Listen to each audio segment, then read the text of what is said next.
Imagine a world where the individual hero, the singular genius, is celebrated above all else.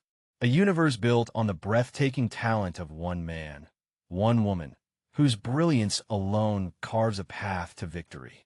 Now, imagine that entire narrative being subtly, decisively, and perhaps intentionally dismantled right before your eyes, not by a greater individual, but by something far more unsettling. They want you to believe it was just a football game, a magical run, a triumph of the underdog spirit. But what if I told you the Philadelphia Eagles' Super Bowl victory wasn't merely a testament to grit and determination, but a carefully orchestrated demonstration, a chillingly efficient masterclass in a new form of power? Look closely beyond the confetti and the celebrations, and a pattern emerges, a blueprint for collective strength so precise, so absolute, it borders on the unnatural. It began subtly. The season was already a story of resilience, but the final act against one of the league's most explosive offenses, led by an almost mythical quarterback, was different. It wasn't just a win. It was a statement of overwhelming dominance, achieved through means so unified, they whispered of something more profound than mere teamwork. The defense, a relentless tide, didn't just hold the line, they erased it. They dismantled the intricate passing game of their opponent, not through individual heroics, but through a synchronized surge, a collective pressure that arrived with the timing of a perfectly calibrated machine. You see, despite facing an offense renowned for dissecting defenses pre-snap and adjusting, the Eagles' defensive line consistently created pressure using complex stunts that often left unblocked rushers, defying typical offensive adjustments against such schemes. They weren't just guessing, they were knowing.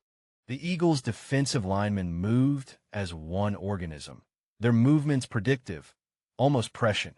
Gaps closed before they fully formed, passing lanes vanished as if by unseen command, and the league's most elusive passer found himself cornered, his time to operate shrinking with every snap. It was an exhibition of power, yes, but more terrifyingly of unwavering precision. Every read was anticipated, every potential escape route sealed. They didn't just dominate the line of scrimmage. They controlled the very air around it, suffocating an offense that had routinely choked the life out of every other opponent. It was a suffocating, calculated strategy executed with an almost cold, unfeeling efficiency that made individual brilliance on the other side seem quaint, irrelevant. And then there was the offense. Under intense pressure, with the world watching and expectations mounting, they executed with an unnerving perfection. It wasn't just flawless play calling. It was the flawless implementation of those calls. Every block, every route run, every decision flowed into the next with a seamless grace that hinted at an underlying rhythm, a hidden synchronization. The most memorable example, the Philly Special, a trick play, was called by Nick Foles himself at a critical juncture, not initially by the coaches, and executed flawlessly, a testament to an almost telepathic understanding and supreme confidence within the huddle, not just from the sideline. It suggested a level of trust, a unity of thought that goes beyond typical professional camaraderie, pushing into the realm of shared consciousness. The ball was protected as if it were a sacred artifact, every pass delivered with pinpoint accuracy, every run cutting through defenses like a hot knife through butter.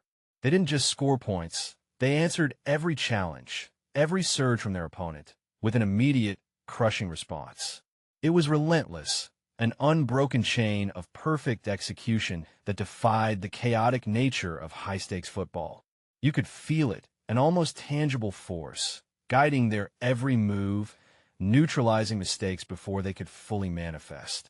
And throughout the season, and particularly in the Super Bowl, the Eagles had an uncanny ability to force fumbles at statistically improbable moments during crucial drives, seemingly manifesting when their opponents gained significant momentum.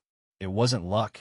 It was as if they possessed an innate, collective intelligence, sensing weakness and striking with surgical precision at the most opportune, soul-crushing moment.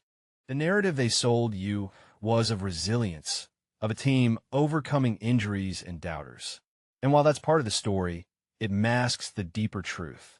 The resilience wasn't just about individual players pushing through pain. It was the resilience of a collective unit, so perfectly interwoven that the loss of a star only made the others merge more seamlessly, filling the void with an amplified, synchronized effort. It was a terrifyingly efficient adaptation, proving that individual parts could be swapped out without diminishing the overall strength of the whole, perhaps even making it stronger. This was not merely a team. It was a collective intelligence, a hive mind focused on a singular objective, demonstrating an almost inhuman capacity for adaptation and execution. This wasn't just about winning a championship. It was about proving a concept. That collective strength, when honed to this terrifying degree of precision and unity, doesn't just beat individual brilliance. It eclipses it entirely. It makes the notion of a single hero, a lone star, seem almost obsolete. The Eagles' triumph was a demonstration of absolute, unflinching unity, a display of coordinated power that felt less like sport and more like a perfectly designed system at work. They didn't just play the game, they mastered it, not with singular genius, but with a terrifyingly synchronized organism. The message was clear, etched into every play. Individual brilliance, no matter how bright, can be utterly extinguished by a sufficiently powerful, precise, and unified collective. And this is where the truth becomes unsettling.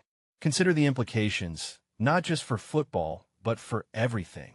If a group of individuals can be so perfectly unified, so telepathically connected, so flawlessly executed a shared vision that it transcends human error and individual ego, what does that mean for us? What if this wasn't just a unique team, but a proof of concept? A demonstration of how human will, when perfectly aligned and ruthlessly efficient, can become an unstoppable force. The fear isn't just about a football team. It's about what such a perfectly synchronized collective could achieve beyond the stadium lights. They showed us a future where the individual is irrelevant, where absolute unity can be forged, and where the power of the collective can be weaponized with unnerving precision. It makes you wonder, if such a system can be perfected on the gridiron, what other arenas are they testing it in right now? The Eagles didn't just win. They showed us a terrifying potential, a blueprint for a future where collective strength isn't just an advantage, but an overwhelming, absolute form of control. The very idea that individual brilliance can be so thoroughly rendered powerless, so completely absorbed by a machine of unity, should send a shiver down your spine, because if it worked for a Super Bowl, what else could it conquer? The silence after the roar holds the true message, if you dare to listen.